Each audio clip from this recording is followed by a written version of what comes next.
We're here today, October 10th, 2013, at the Pritzker Military Library with John LaFalce. What's it? What library? The Pritzker Military Library. How do you spell that?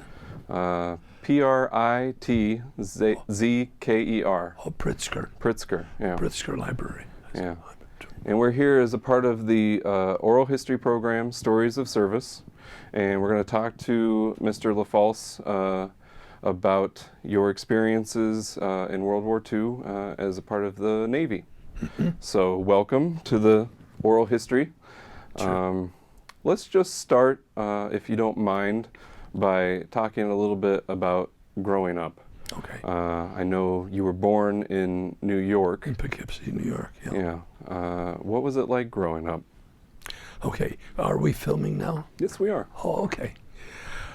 Well, growing up in a large family was an experience that I didn't pay much attention to when I was a child.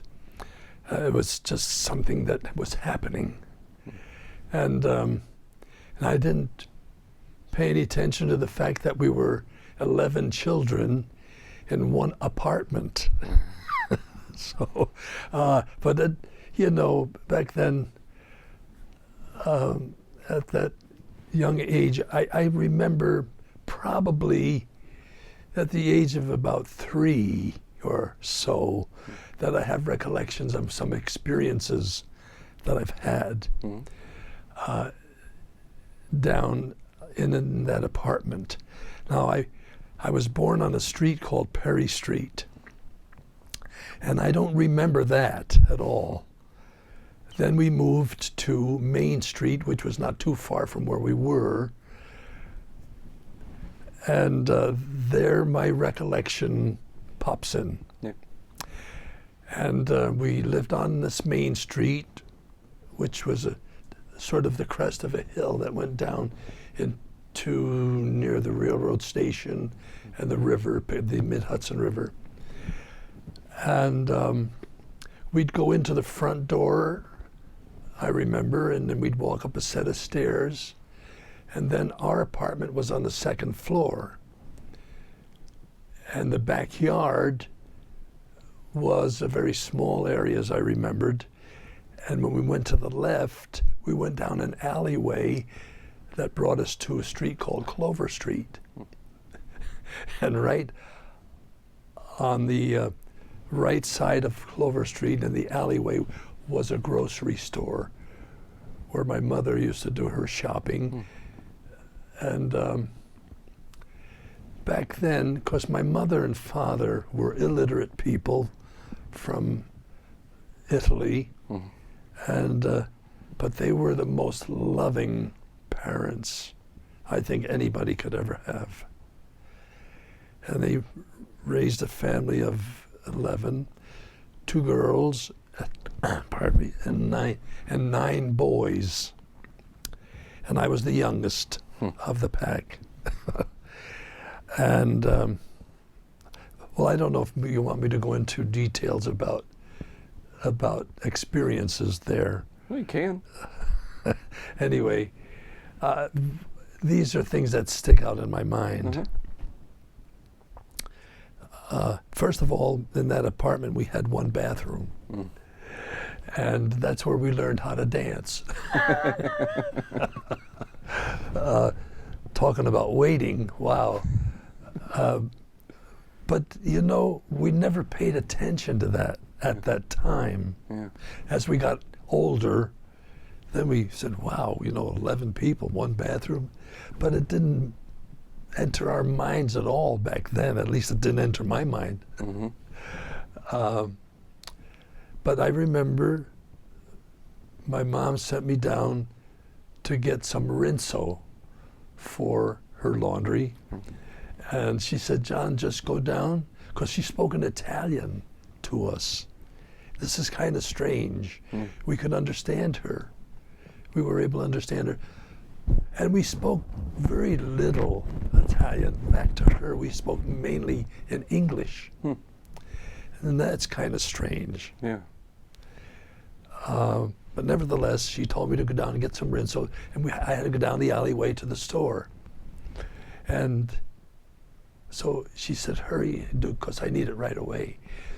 So I was running down the alleyway and didn't see my sister Mary coming, and I bumped into her and fell over.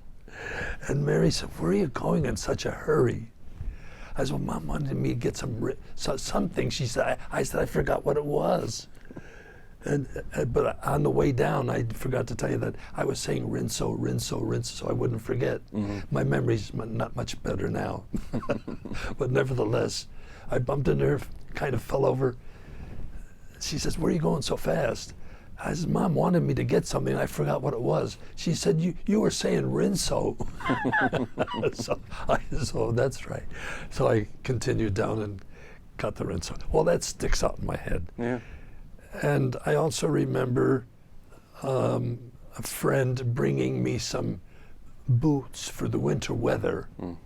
They had boots left over from their younger one and gave them to me, and putting them on, sitting in a chair next to the stove. We had a low coal stove there, wood stove, whatever. So that kind of, and then one other thing stuck out that was kind of interesting to me, to this day. Our children have so much, comes Christmas time especially, there's not enough we could do for them in toys and stuff like that. Well, I remember my sister Helen, and this was Christmas time, Christmas Eve, she says, John, Santa Claus is going to be coming. So she said, let's hurry up, but you've got to be in bed. So she said, let's get washed up real fast and we'll get you to bed. So she took me into the little bathroom there and got me washed up. And when we finished, she says, she said, Santa Claus already came, and he left you a present. Wow. So it was a little tiny one car of a train. It didn't have any crank on it for it to move. I had to push it. Sure. And I was so thrilled with that train, with that present. I couldn't believe it. Yeah. Yeah. And I just get emotional over some of those things and how things have changed so much. But anyway, it wasn't long, quite soon after that, we moved into a house up on a place called Fitchett Street, which was a couple of miles up sort of west of that. I'm sorry, no, it was east of that, right. Going toward the river was going west. Okay. So east of where we were, it was out in a rural area, and my father and my brothers, my older brothers, and there was a carpenter who lived 2 houses from us, who helped us build the house on Fitchett Street, and it was a good-sized house. We had we had one great big room upstairs, and we had 3 beds, so we were 3 guys in each bed. And the youngest of the group of 3 had to sleep in the middle. So I was the youngest of all, so I was definitely in the middle. But we'd lived in that house, and the guys slept upstairs, and they had a band, a dance band. And they used to rehearse the band up in that same room. The 3 beds were over on one side, and then on the other side was a lot of room. We had a piano up there. They had to take apart to get up there and put it back together again. And so they had band rehearsals up there, and I could remember that the neighbors would, in the summertime, would hear them rehearse, and they'd come up, because it was at the end of a street and was not much traffic at all. And they used to dance out in the street to the rehearsing there of the. They had a dance band, and they became quite good. They would play jobs for Vassar Prom. The Vassar College was in Poughkeepsie, and they were hired each year to play at their prom for a number of years. So they were quite good. Anyway, we were very active in church, choir, stuff like that. That's where we got our start, in fact. Okay. Yeah. I was going to ask, I know music plays a major role in not only your life, but all of your families. So I was going to ask how it sort of started, where you got the interest. So Yeah, it started when I lived. I think I was still on Main Street. Yeah, I was definitely, because my brother Tony brought me to. We had a church for the Italian folks and a church for the Irish. It was all Catholic church, but nevertheless, the Italian church was not built yet. The Irish church was. So we went to the St. Peter's school, and the pastor there was a young priest, and he was a musician, and he started a choir, and he saw this talent in my older brothers, and so he worked especially with them and developed them, taught them music. So I think that's where the music really began. yeah, With that priest, Father Joseph Moore was his name. And so we all got involved in the choir work. As time went on, I got involved. Each of us, as we grew old enough to participate in the choir, had done that. Yeah. So then when we moved up on Fitchett Street, we were still involved with the choir. Of course, we were a couple of miles away now from the church. And then eventually they did build the Italian church for the Italian folks, and they built a school as well. So I started at St. Peter's School at the age of 7 or so in first grade. But then when we moved to Fitchett Street, and the Italian school was built, they went up as far as the 4th grade. And I was in the first graduating class, so by that time I was in the 4th grade. Yeah. So I started at Mount Carmel School when I was in the 4th grade. And each year they would add on a grade to grade 8. So it went from 1st grade to 8th grade. And I was in the first graduating class from Mount Carmel School. And I became good friends with a fellow by the name of Tom Forsino. And as we grew older, we still remained friends, very close friends. Then came, well, the war started, in 1941, I guess, where we got bombed at Pearl Harbor. And they were drafting people. Of course, before that, they were over on the European side involved. Mm-hmm. But they nevertheless were drafting people for the war. And I didn't want to be drafted into the Army. They were drafting into the Army. And I thought, I was thinking of foxholes and the terrible experiences that had to be. And so both my buddy Tom and I, we were talking about maybe getting into the Navy. That wasn't, that there's a very good chance you might not make it out of there either, but it wouldn't be like in mud and foxhole. So I thought if we had to go, we'd prefer the sea. and that's how that went. But let me ask you, yes. Pearl Harbor was such an event. Yes. Do you remember what kind of effect that had on you or on your family, on the community? Well, it was a very sad and terrible event for sure. But at that age, and knowing that there's a chance you might be drafted. You know, at the age of 16 and 17, it's not like when you're 40 or 50. I think that kind of an experience should be different, must be different. So we took it as though it was something we had to do. Yeah.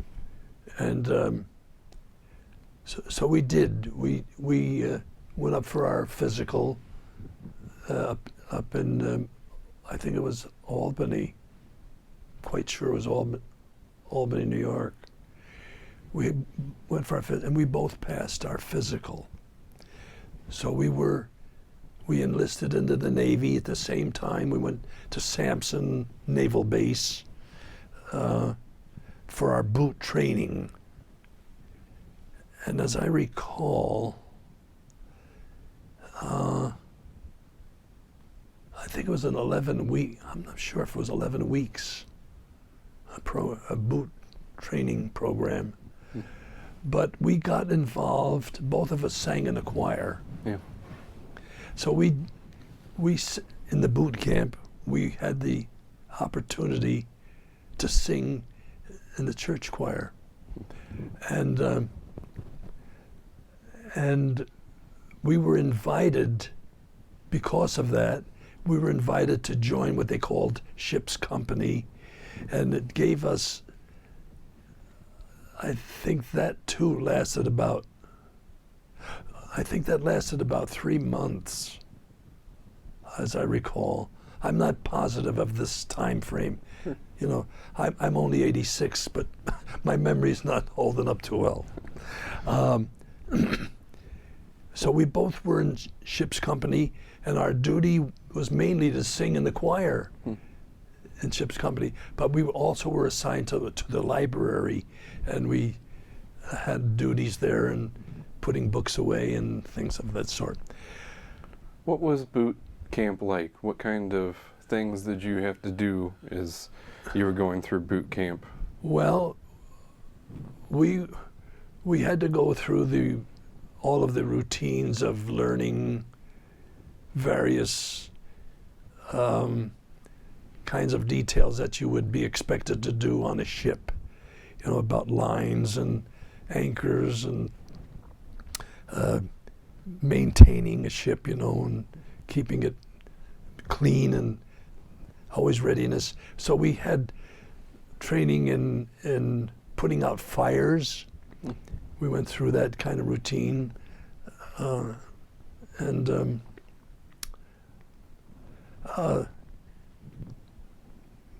God, I can't remember all of the little things, but a number of tasks that we had to learn. And of course we had exercise programs every day. We'd start out doing aerobics and all kind of running around the grind. We called it a grinder. It was about a mile around where all of the barracks were put up there, and we'd do a lot of drilling, a lot of discipline going on. But both Tom and I were buglers in a drum corps before we got into the Navy. So we played bugle, and they needed buglers for, you know, doing mess call or reveille in the morning, you know, and then at night used to play taps, you know, when it was bedtime. So we had time to practice these bugle calls, and that was a pretty good duty. We enjoyed that a lot. Of course, you had to be up first, and Yeah. you were the last person to go to bed. Yeah, that happened more than once. So, nevertheless, we finally got through that ship's company, and that lasted,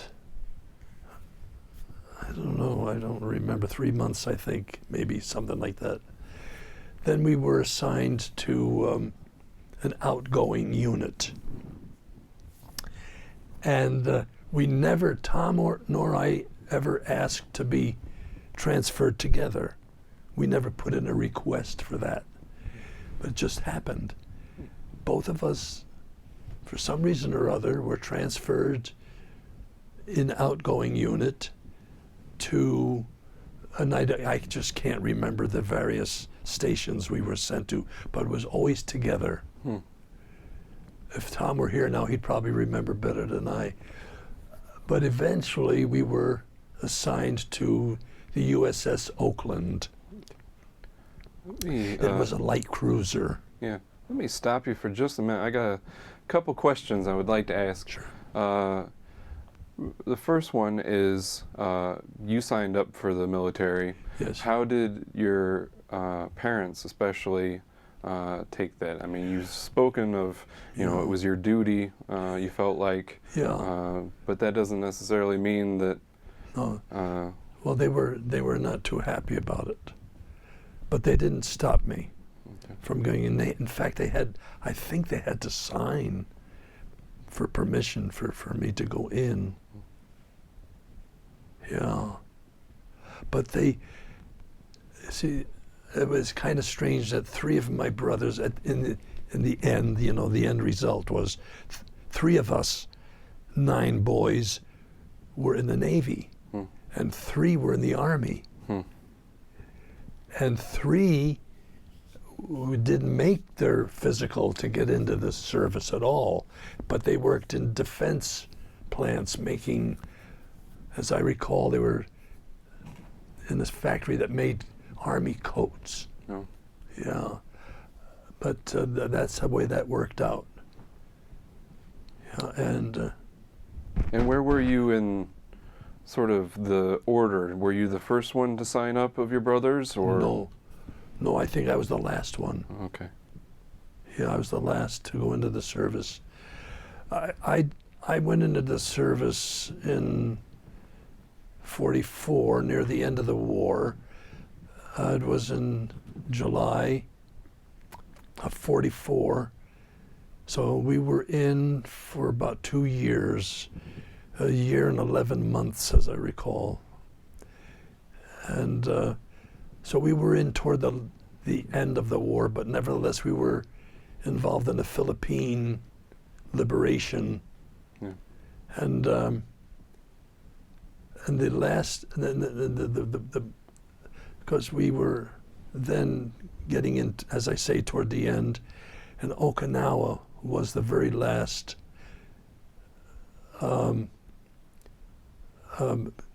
battles that we had to. We were victorious in that as well, but that's when the kamikazes were. They were very, very active.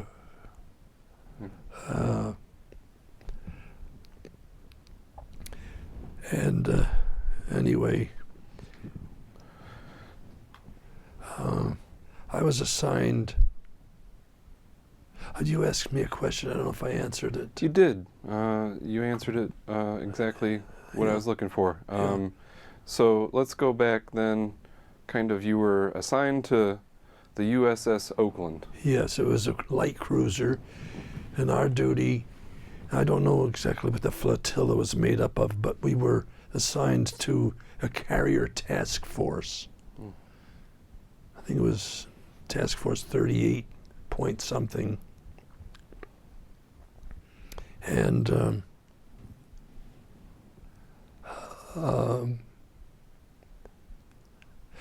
going out, when we left San Diego, we left San Francisco. Yeah, because we went under the Golden Gate to get out. Didn't seem like much of anything, you know. We were just going out to the war. As a bit being a kid, 17 years old. But we found out not too long a time that it was serious business, you know. And so there were about 4 carriers we were assigned. We were supposed to be their protectorate, you know. We had a couple of light cruisers. I think there might have been a heavy cruiser. I'm not sure about that. But we had several destroyers, they're smaller ships.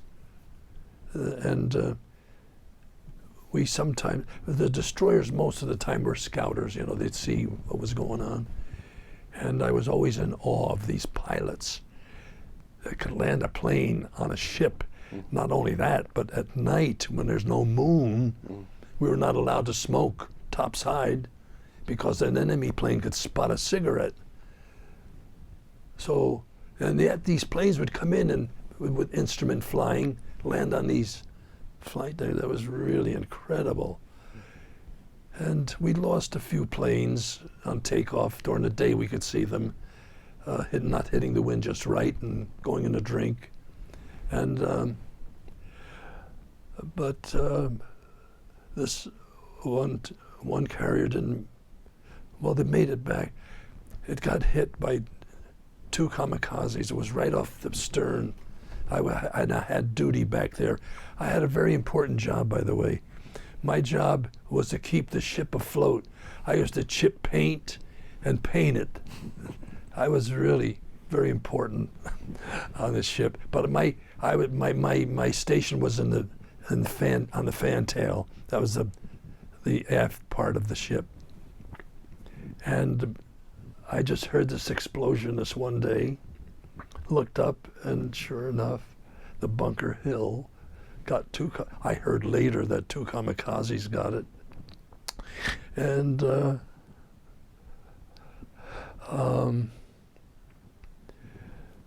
we went out scouting around to see if we get survivors. And we never thought it would make it back because it was listing awful. And it was just one. See, they had, it was ready for, they were ready to do a strike on the mainland of Japan. But they never got one plane off. They were loaded with bombs and fuel when the kamikazes got it. And it was just one great big black plume of smoke, is all I remember. And it listing. But we heard later on that it made it back to Pearl Harbor. And those carriers, they carry, 3,000, 4,000 people. And, it's a tough experience then. You grow up fast when these things start to happen. One of our boys got killed accidentally during battle because the 40 millimeters were operated either by remote control from the bridge or manually. So if there's a plane coming in, an enemy plane coming in, they put it in automatic from the bridge, and all the 40s would point at it to see if we can get that down. And this, did you ever hear of the Sullivan brothers, the 5 Sullivan brothers? They were aboard the Atlanta-class ship, and there were 4 brothers, or 5, the 5 Sullivan brothers. I think there were 5. I'm not sure of that now. I think there were 5 Sullivan brothers. They made a moving picture about it. They were on the Atlanta class, that's the same. Well, that ship went down. And after that experience, they never allowed family members ever to be on the ship together again. So the 5 brothers were gone. But then they built another ship right away, identically the same, for one exception. And that is their 40 millimeter turrets. When they built that one, extended beyond the side of the ship. So when they had to maneuver the ship, the 40 millimeters around, when the gun turret would turn, there was room for people, for the men to be in back of the guns. But on the Oakland, they made it straight across and they cut off that, so there was no room for anybody to get back in there. And when we went into automatic control at that time, one kid got stuck back in there and was killed. And watching a burial out to sea is a very horrible experience. A very horrible experience. That's one of thousands upon thousands upon thousands. And war is evil. That's all I can feel. Very evil, because it's the result of very few people that cause that to this day.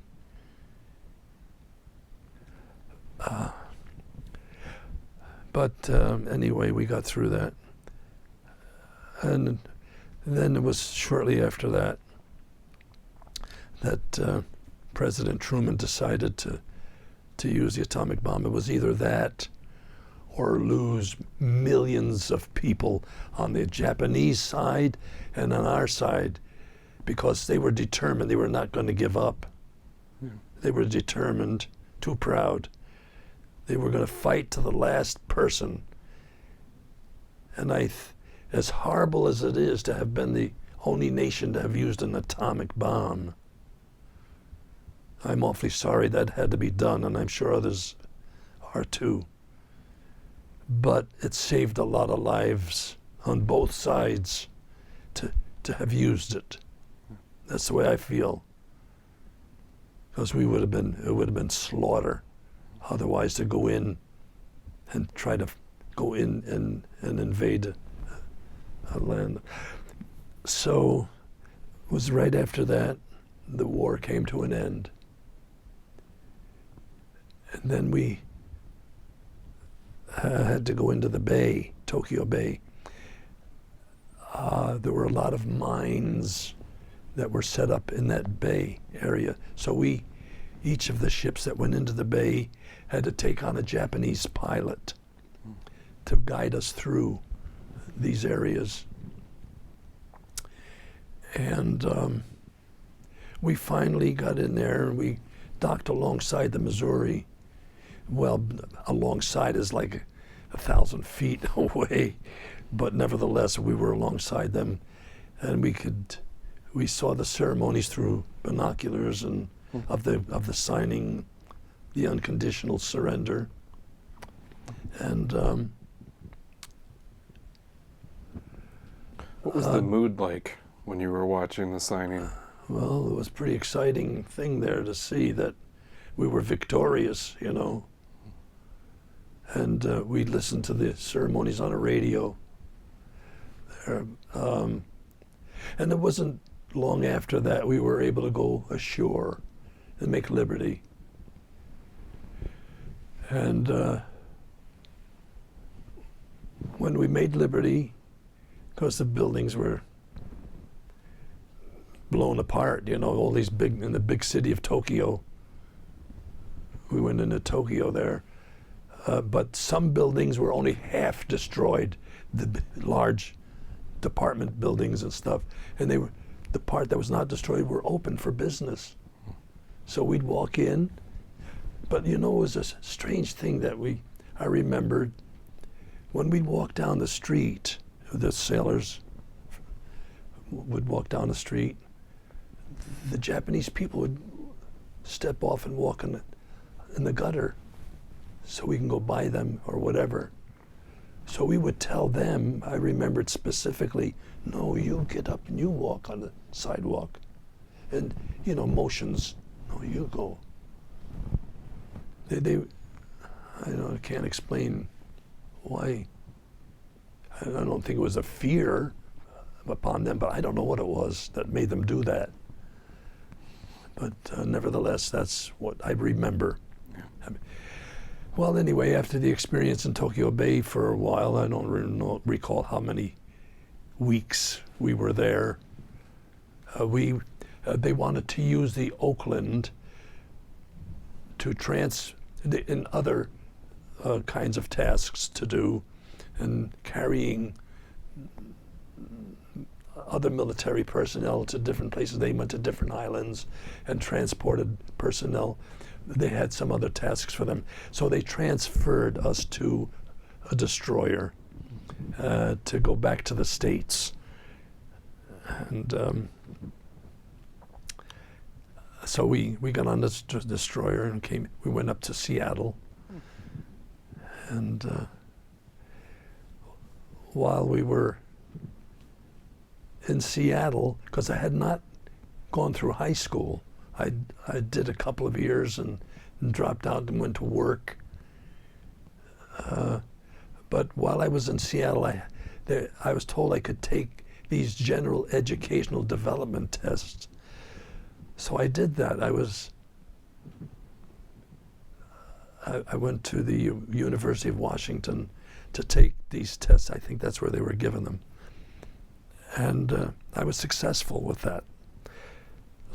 So when I got back to New York State did not recognize them at the time. So I loved music. That was my greatest interest. I went to what was called the Troy Conservatory of Music. They did not require a high school diploma.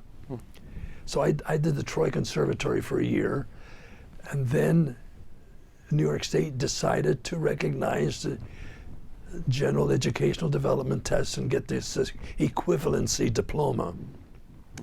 And so I got, with my equivalency diploma, I applied at the State University of New York at Potsdam, and they had a great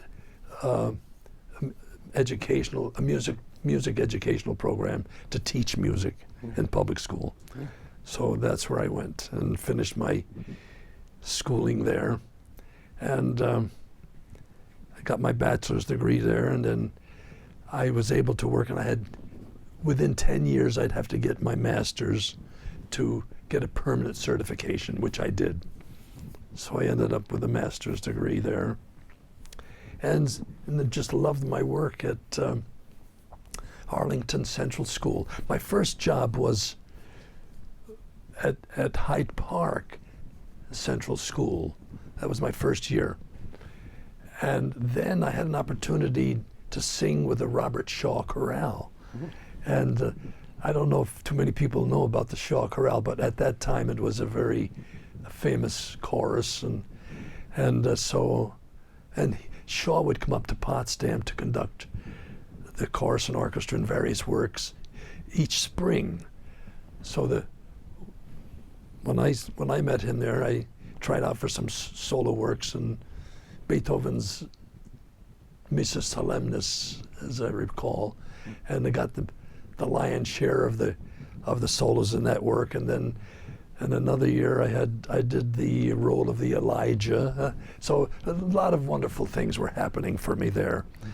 And then after my first years, I'm repeating now at Hyde Park, I tried out for the Shaw Chorale and was successful. And I spent 1 year there. I thought getting that kind of training, watching him work, would help me in my schoolwork, which it did.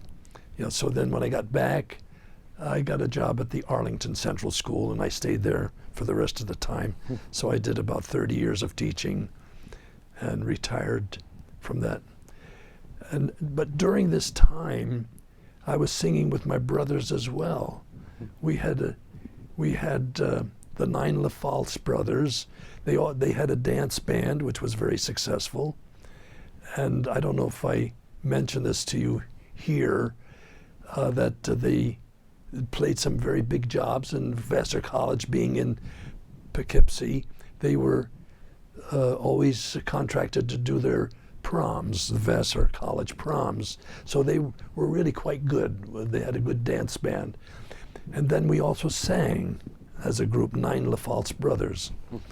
And we were on the Arthur Godfrey Show way back then. I don't know if anybody remembers the Arthur Godfrey Show anymore, but it was a show where they had 3 entertainers competing to. It was. I think we did get some money from that. I don't recall, $100 a piece or something like that. But we were on 3 successive mornings, and I sang Old Man River. My brothers backed me up on that one, and we were successful there. and repeating myself again, we were on his show for 3 successive mornings. And it was a great experience, yeah. And we also did some recordings. We were hired by RCA Victor to do albums that, well, no, not an album, I'm sorry. We did 2, what they called, we did 4 sides, which meant 2 45 RPMs, one on each of the sides. So we did 4 songs, two records. And they set up an itinerary for us to go around the country to promote the recordings, but it had to be at our expense, and we couldn't afford it. Yeah, because we all were married, we all had children, and so we just didn't take advantage of that.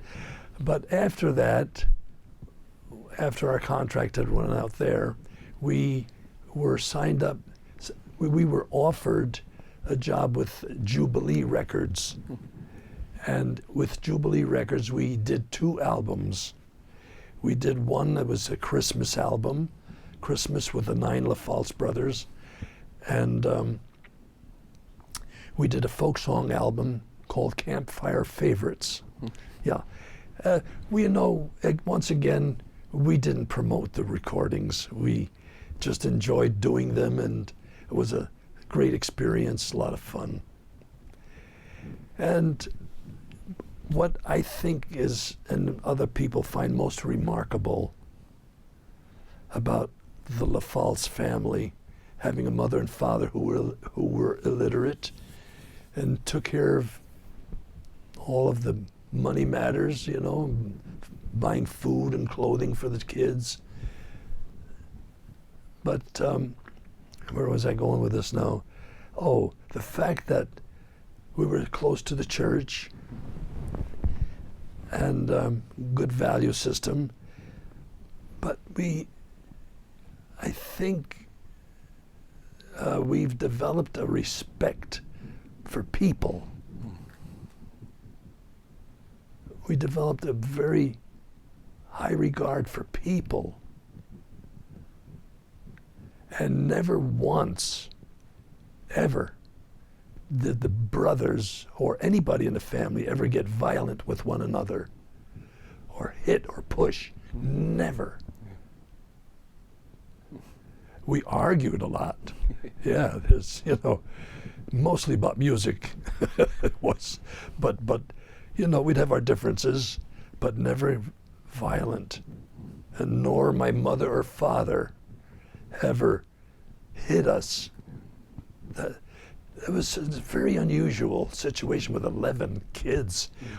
Even in the new house that we moved into on Fitchett Street, it had 1 bathroom. And then there was a toilet downstairs, I remember. And so we didn't have to dance too much to wait to get into the bathroom. But we're very, very, very close family. Yeah. Yeah. All through the years until our old age. Now we're just 2 of us remaining here, my brother Tony and myself. And I'm 86 years old. Tony's 92. And it's just a beautiful experience. We were so fortunate. And as my brother Tony would say, John, we're not fortunate, we're blessed. That's the way he would put it. Yeah, yeah, whatever. Well, if I can, I'd like to ask you some questions. Sure. Going back into your military service, there's a lot of downtime, I guess, is the right way to say it, Yeah. as you're going from, you know, United States over to the Pacific, into the. Yes. What kinds of things did you do on board the USS Oakland? Were there rituals? I know as a musician, did you perform for the troops? Well, we aboard ship we sang in a choir. Mm-hmm. Yeah. Otherwise, I don't remember. Well, we were not all together. Mm-hmm. You know, Right. So we were in our own little area of serving. But the only musical experience that I can recall was aboard ship, and also in basic training, in boot camp. Yeah. Yeah, we sang there in a choir, and then we were assigned to that outgoing, rather the ship's company, they called. Yeah, we sang there in the choir. Yeah. Yeah, but other than that, I don't recall anything else. We'd read, and have time to read, and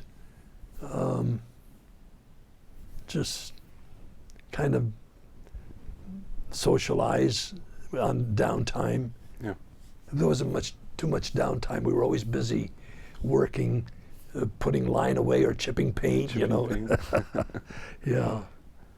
I wondered if you were in a choir on board the ship. Was it a non-denominational? Oh, yeah. Was there any?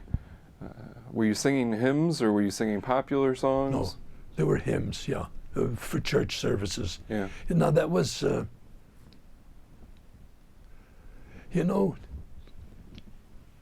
time creates change.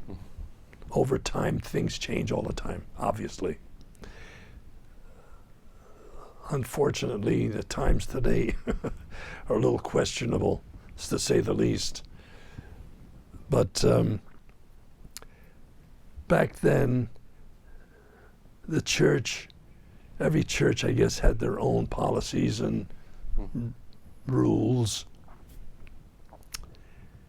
And aboard ship, there was a Protestant minister who gave the service, and we'd sing there.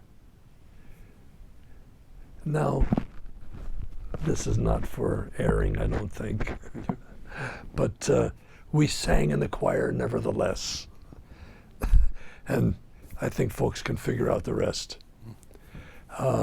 Tom and I decided in our conscience that this is the right thing to do. And talk about conscience, and I don't know how to put it really, but there was a situation, it was more prevalent back then, about race. And we were on this Fitchett Street. Our house was at the end near the woods, at the end of the street, but then it curved around and went up a hill. But we were at the last house on that block.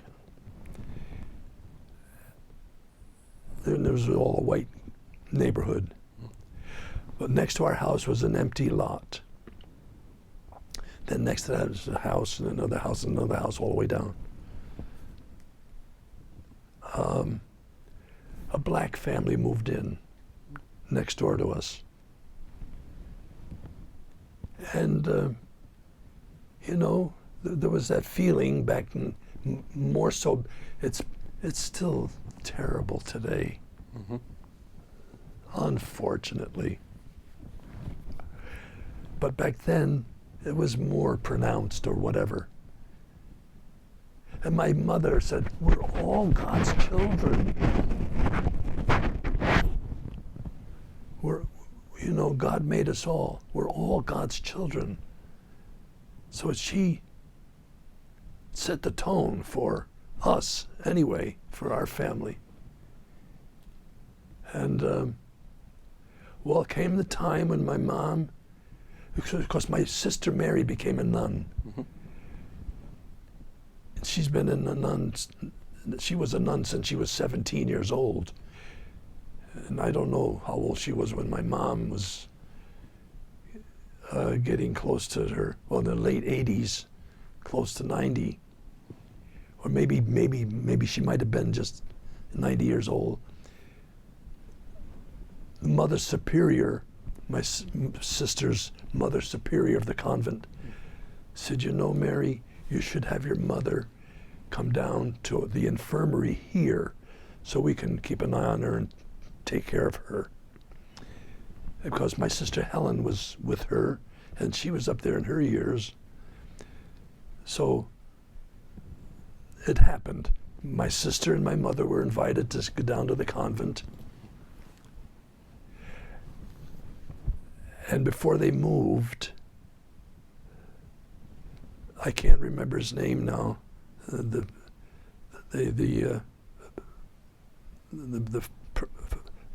gentleman from the black family, and my mother became close friends.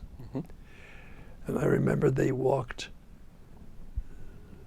in the middle of this empty lot to get to see one another, and they embraced. And they said, "I'm going to miss you."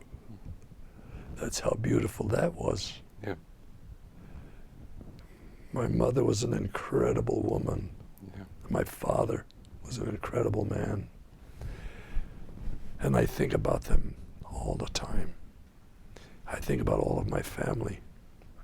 My brother Frank, my brother Joe, my brother Louis, my brother Pat, my brother Jim, my sister Mary, my brother Tony, because Helen was the first one at the top, and then Mike and Carmen, and I was the last one. But I'm very, very fortunate guy that I've had a beautiful life, modest, beautiful. And it's sad that there's so much greed going on now, but there was no greed in that family of ours. We didn't have much, but we shared what we had. Makes a huge difference. This day, well. How did you, or were you able to communicate with your brothers while you were on board the ship? Were you able to write to family members? Were you able to receive mail? Yes, we did. But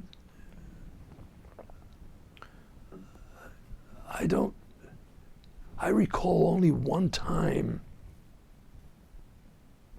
reading. Oh no, this was when we were back to the States. I think it was in Seattle. I'm not positive about that. I don't have much recollection about writing letters, really.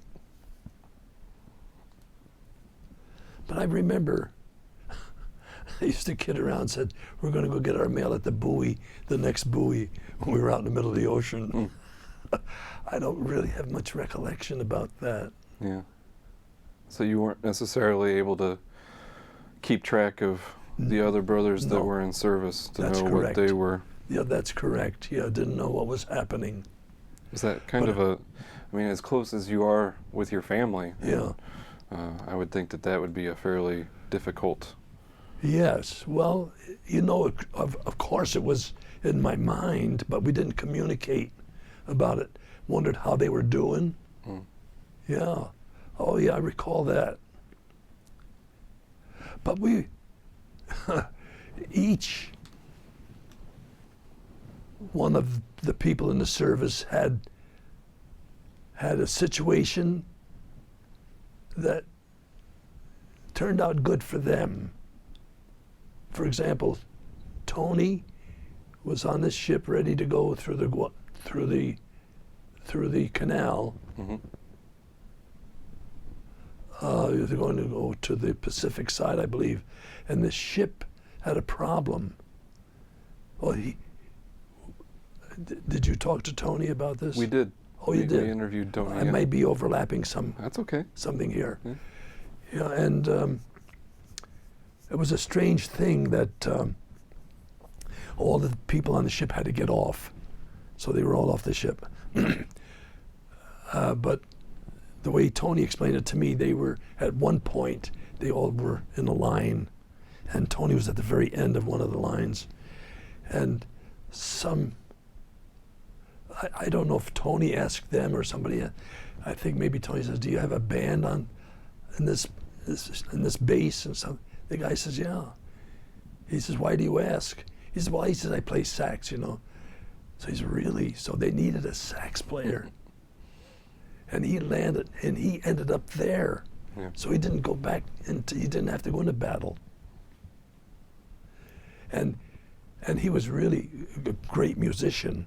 Tony was a very fine musician, more so. And he was pretty much the leader of our Nine LaFalce Brothers Band. And so he not only got to play in the band, but they promoted him to a band leader in the short order, because he was really, he knew his music theory, and he had a great ear for improvising, and so they took him on. Then my brother Frank worked in the post office when he was a civilian. And when he got in, they need postal workers as in the Navy. So they assigned him to a post office there, and he didn't have to see battle. My brother Louis was a barber, and they needed barbers, so he made out there. My brother Mike went over to Europe, and he was ready to get into battle. They were ready to send his platoon, or whatever they called it. And I don't recall the details of where it was. But he played trumpet, and he used to play trumpet with some group in there, I believe. And he also sang with a choir, probably. But they were playing football, and he fell and hurt his knee badly. So they had to send him to the hospital, and it was really a serious injury. So his platoon went on, and he stayed behind, and they had a very bad experience from what he heard. But he was okay. Then they sent him back to England or wherever. And my brother Carmen was in the Navy. He saw some activity there. He was a signalman, but I don't remember where he was located. If it was in the Atlantic or the Pacific, I really don't remember that. So that was, Frank was in the Navy, Carmen was in the Navy, I was in the Navy. Tony was in the Army, Mike was in the Army, and Louis was in the Army. And my other three brothers, I think I mentioned to you before, they didn't make their physical, and they worked in the defense factories. Yeah. How easy was it after the war? I mean, you had music really as a driving kind of force in your life. How easy was it to get back into civilian life? Something that we hear a lot about is the post-traumatic stress, shell-shocked kind of thing. Was it fairly easy for you because of music, or did you? Well, I think music was a salvation, big time, but it left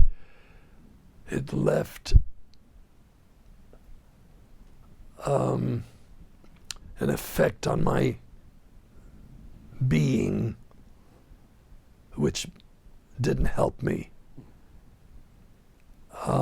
Although I enjoyed success in my music with the Robert Shaw Chorale, singing with my brothers, and doing successful work, and I loved the kids in school, junior, senior high, ended up with a junior high.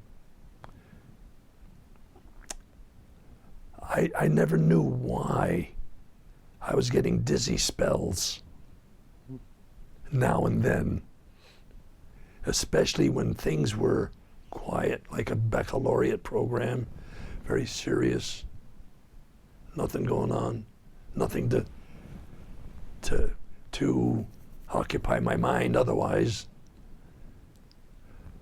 And then I had to be front and center to direct a chorus. I used to have a panic attack, almost panic, but got very dizzy. And this happened when I was doing school work, directing school. So I would talk to my principal, Mr. Neidhart. I says, Mr. Neidhart, would you do me a favor, please, and sit in the front row during the concert? I says, because I'm having a problem with dizziness. He says, John, he says, you'll be okay. But he says, of course, I'll sit there. And that helped me. With the Shaw Chorale, it was a 3-month first half, and then 2 months the second half. It was around Christmas time, was the end of the first half. I was fine for maybe the first month and a half, halfway through the tour. I was fine. It was all new experience, you know.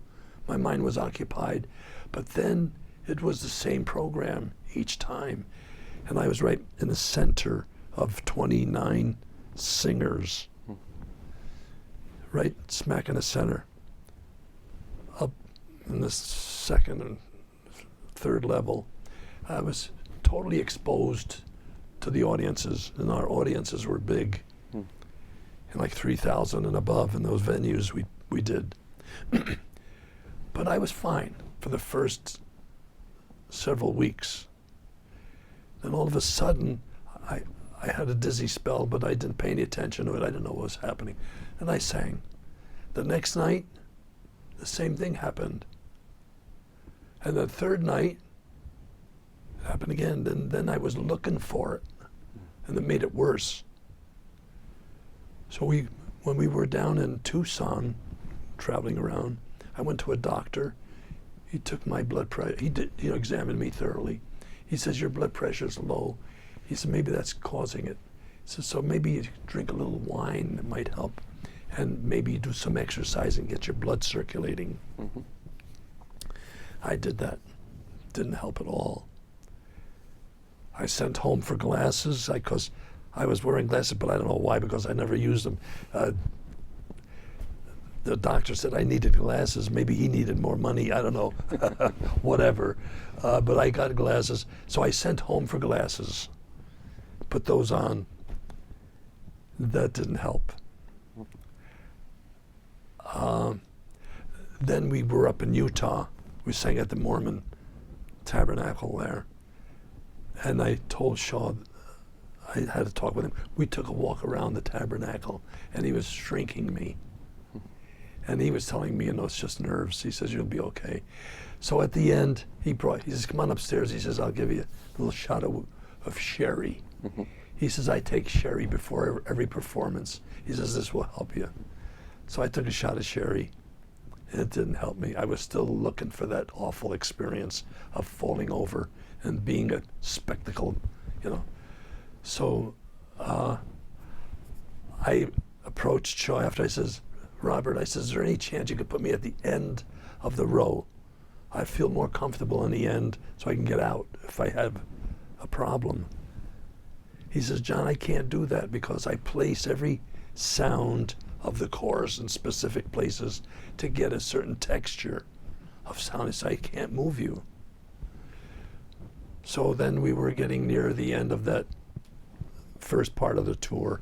We were in Binghamton, New York. So I did approach him, and I says, Robert, I can't come back for the second half. I can't put myself through this. So I've had those experiences, and I never knew what caused it until I went to the VA for a physical checkup. And I went to a psychiatrist, and he asked me what I did on the ship. And I told him I was in what they called a handling room, a 5-inch gun. We had twin mounts. In the handling room, I could imagine what they were experiencing down in the magazine or any place on the ship. The effects that kind of an experience has on your brain. Yeah. So my psychiatrist says, you have an anxiety problem. He says you have the PTSD, and that will stay with you forever. He says you'll never get rid of that. Because when I first got out, I'll never forget the nightmares I had. I never paid any attention to what caused it. Yeah. And back then, there was not much about, the effects on a combatant. They never talked about it. So I never paid any attention to it. I had an ear problem that happened on ship. They had a record of my being in sick bay with an ear infection. And they treated me when I got out through, they gave me authorization to get my ears tended to through the VA. But otherwise, as far as the PTSD, that was not found out until recently, about a year ago, 2 years ago. And no, so the doctor says that's going to, but these nightmares that I had, they lasted quite a long while. I'd be in bed, fall asleep, dead sleep. Then something came over me. My body got into sort of a cramp. My entire body was into a cramp. And I couldn't break out of the cramp. And it was scary. So I tried to move my finger to see if I can get something started to wake me up. I couldn't move my finger. Then I tried my toes, and I was successful. I moved the toe, and then it broke the spell, and I woke up. That happened every night for a long time. And I said, what can I do about this? So one night I tried sleeping with the light on, and that helped. That must have been the light going through the lids that did something positive for me, Yeah. and I was okay. But when I'm active, I'm all right. But if I'm still in a solemn place, to this day, I cannot go to a theater or a church and sit in the middle. I get a panic attack and I have to leave. So anytime I go to a theater, it's not very often, I have to make sure I'm near an aisle seat near a door. So this doctor is right, I just can't shake it. 86 years old. Yeah, but anyway, a lot of kids went through that. Yeah, a lot of kids now are going through it too, unfortunately. Terrible. Well, let's talk about something a little happier. Yeah. How did you meet your wife? Well, I met her at college. She was in the music program as well. A great voice also. She would have been with the Shaw Chorale except for two reasons. One, Shaw was not looking for altos. That's what she was. And she was also pregnant with our first child. And the doctor said you wouldn't be able to go on the tour anyway. Yeah. It was a bus tour. Yeah.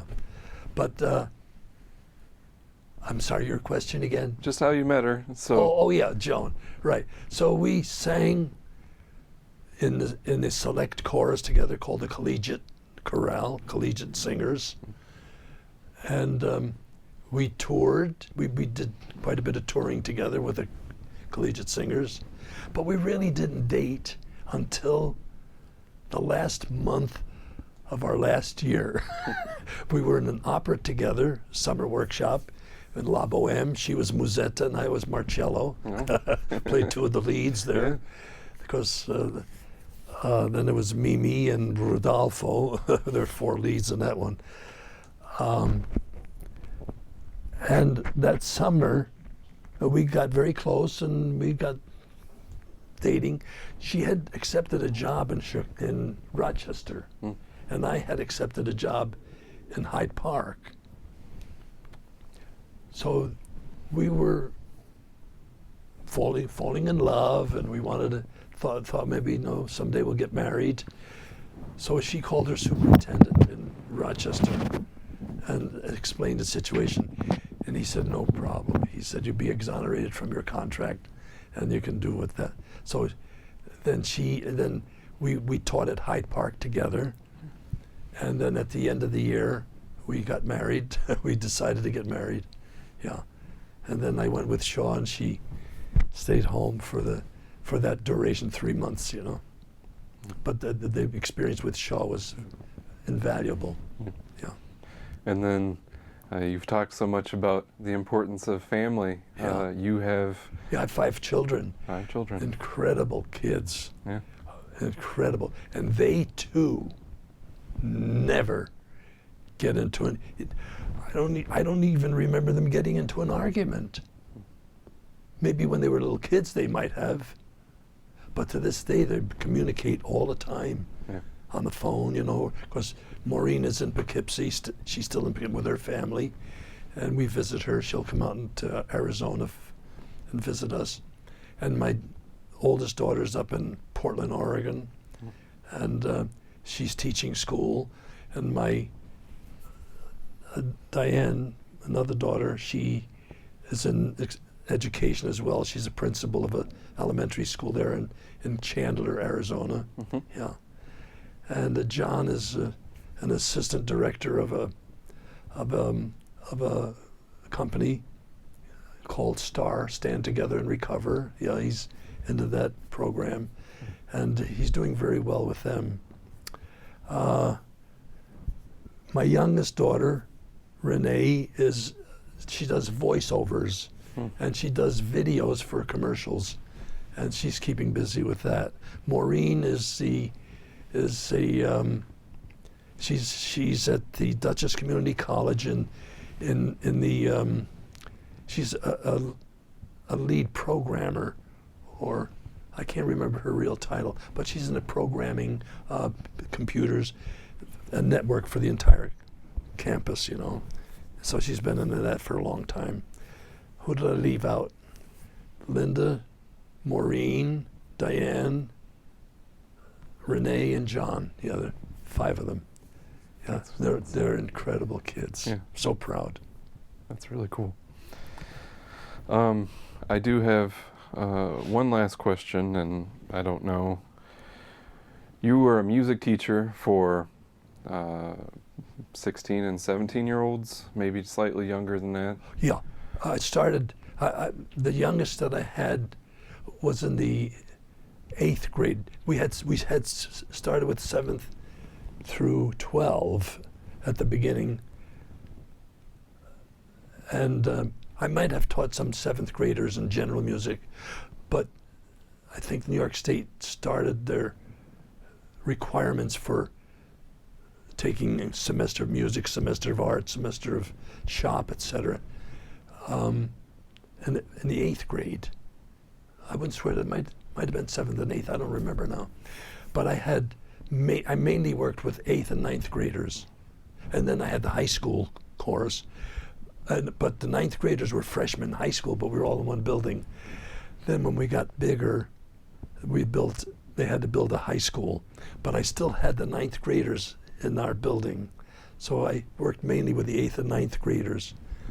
And they were so good, really, in the quality of their work, that we used to tour, and we'd do other schools, assembly programs, and outside of our district as well, and for clubs like the Rotary Club and stuff like that.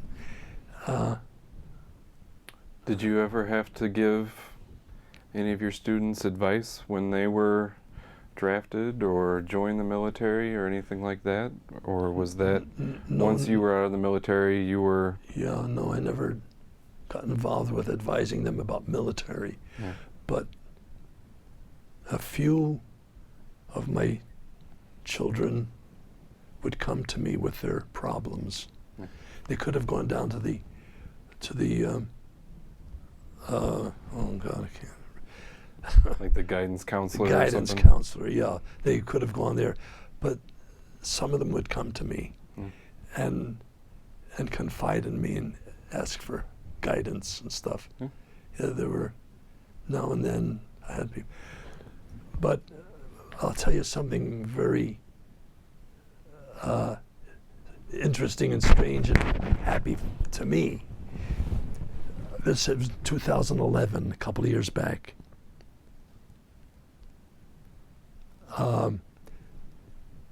Two of my students they ended up, after getting out of school, getting married, and they were into music too.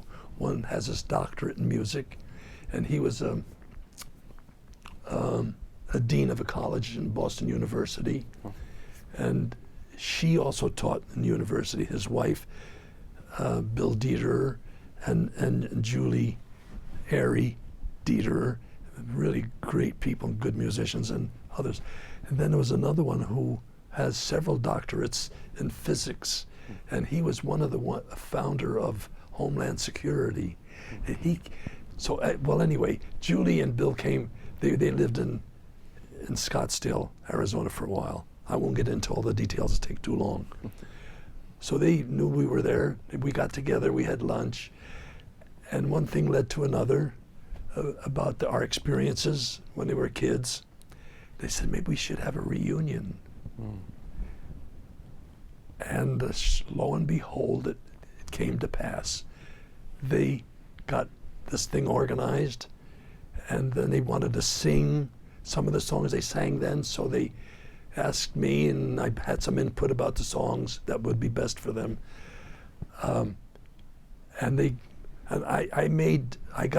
I still have them in my library at home, so I cleaned them up, in the Photoshop, and made copies of them, and sent them to them, and they sent them to everybody.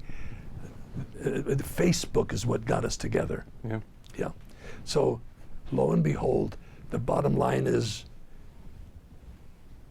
the reunion occurred on July 23rd, 2011. Yeah. About 85 or 90 kids, now in their 60s, showed up. Wow. And they sang. Yeah. And it was an awesome as doesn't explain it. Yeah.